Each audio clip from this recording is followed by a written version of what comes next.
پہلا جو اس کی سگنیفیکنس ہے یا امپورٹنس ہے وہ یہ ہے کہ یہ قوموں کو جو ہے وہ پہچان فراہم کرتی ہے۔ جو بھی قومیں ہوتی ہیں وہ اپنی آئیڈیالوجی کی وجہ سے، اپنی سوچ، اپنے فلسفے کی بنیاد پر جو ہے وہ پہچانی جاتی ہیں۔ تو سب سے پہلا جو ہے وہ یہ ہے کہ یہ آئیڈینٹی پرووائڈ کرتی ہے۔ دوسری بات یہ کہ جب آپ کے اندر ایک آئیڈینٹی ڈیولپ ہوتی ہے، انسان جب پیدا ہوتا ہے تو ہر انسان کا ایک قسم کا ایک مقصد ہوتا ہے۔ اسی طرح ہر قوموں کا ایک مقصد ہوتا ہے۔ بے مقصد قومیں یا بے مقصد انسان کوئی انڈیویجول بھی ہو تو اس کی زندگی رائے گاں ہوتی ہے۔ اسی لیے ایک آئیڈیالوجی جو ہے وہ ایک آپ کو خاص قسم کا پرپز یا آپ کو خاص قسم کا ایک مقصد پرووائڈ کرتی ہیں۔ اس مقصد کو حاصل کرنے کے لیے وہ آپ کو موٹیویٹ کرتی ہے۔ اسی لیے ہم کہہ سکتے ہیں کہ اس کی سگنیفیکنس یا امپورٹنس میں یہ چیز بھی شامل ہے کہ یہ آپ کو جو ہے وہ آپ کے اندر یا قوموں کے اندر تحریک پیدا کرتی ہے۔ تحریک کے بعد اسے آپ قوت محرکہ کا دوسرا نام بھی دے سکتے ہیں۔ اب اس تحریک کے ذریعے آپ اپنا ایک پرپز حاصل کرنا چاہتے ہیں، آپ کے اندر تحریک بھی ہے، آپ کے سامنے ایک پرپز بھی ہے، قوموں کے سامنے پرپز ہوتا ہے، لیکن وہ قومیں اپنے پرپز کو حاصل کر لیتی ہیں جن کی ایک پرٹیکولر قسم کی آئیڈیالوجی ہوتی ہے، اور آئیڈیالوجی کے لیے ضروری ہے کہ ڈسپلن کو فالو کرنا ہوتا ہے۔ تو آئیڈیالوجی کی سگنیفیکنس میں یہ چیز بھی شامل ہے کہ یہ آپ کو ڈسپلن کر دیتی ہے، آپ کے اندر نظم و ضبط کو پیدا کر دیتی ہے۔ تو یہ بھی اس کی سگنیفیکنس میں شامل ہے۔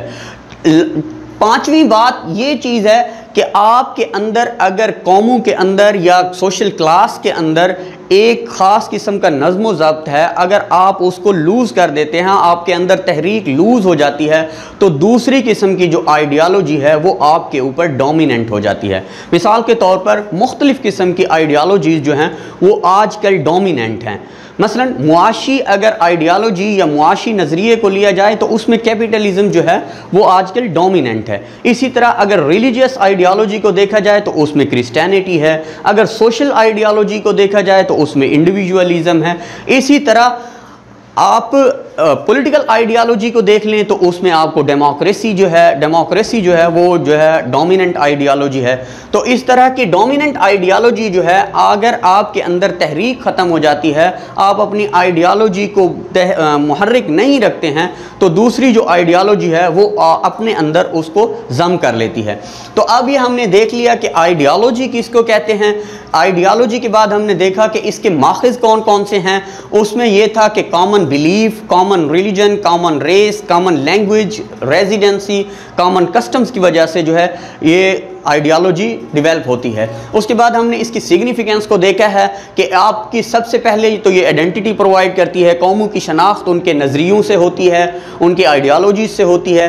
آپ کو یہ ایک خاص قسم کا پرپز یا آپ کا ایک مقصد جو ہے وہ پرووائڈ کرتی ہے، ان مقصد کو حاصل کرنے کے لیے تحریک پیدا کرتی ہے قوموں کے اندر نظم و ضبط پیدا کرتی ہے، قوموں کے اندر ایک دوسرے کے حقوق و فرائض کو جانچنے کی ایک صلاحیت پیدا کرتی ہے۔ اس کے بعد آپ کو محرک رکھنے میں، آپ کو زندہ رکھنے میں جو ہے اس کا خاص کردار ہے۔ اگر آپ اپنی آئیڈیالوجی کی وجہ سے اپنی اس جو سٹرگل ہے اس کو زندہ نہیں رکھتے ہیں تو جو دوسری آئیڈیالوجی ہوتی ہے وہ آپ کو آپ کے اندر ضم کر لیتی ہے۔ تو اب ہم دیکھتے ہیں کہ پاکستان کی آئیڈیالوجی یا اس کا ماخذ کیا تھا۔ تو اس کا ماخذ سمپلی یہی تھا کہ اسلامی نظریہ حیات، اسلامی جو اصول ہیں ان کے مطابق اپنی آزادانہ اور مذہب کے مطابق زندگی بسر کرنا، یہ ہماری اسلامک آئیڈیالوجی تھی، اور اسی آئیڈیالوجی کی وجہ سے ہمارے اندر تحریک پاکستان کی جو ہے وہ سٹرگل پیدا ہوئی۔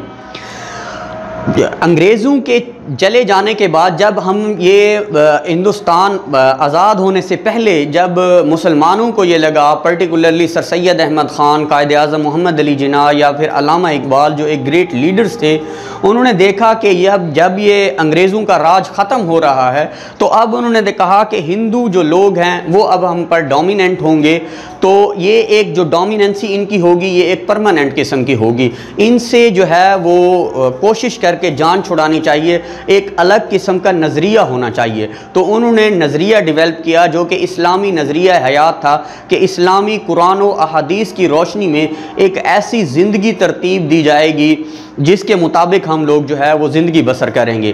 یہی اس پاکستان کا ایک اسلامی نظریہ تھا، یا پاکستان کا جو نظریہ تھا اس کی اساس بھی اسلامی نظریہ حیات کو کہتے ہیں۔